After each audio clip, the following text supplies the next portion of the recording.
कचरा चुराने के गैर कानूनी कारोबार में मुलविस गिरोह की गिरफ्तारी एफआईआर दर्ज। कचरा फैलाने और डस्टबिन और खुले कचरे में आग लगाकर माहौल खराब करने वालों के खिलाफ सेक्शन 144 के तहत कानूनी कार्रवाई अमल में लाई गई।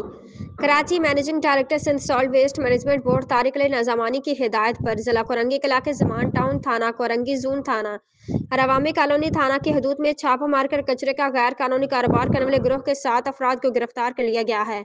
3 एफआईआर दर्ज कर दी गई, जबकि निशानदही पर मजीद की गिरफ्तारियां अमल में लाई जाएंगी। Sindh salt waste management board और कंपनी के अहलकारों की निशानदही पर इलाका पुलिस ने सेक्शन 144 के तहत कानूनी कार्रवाई की।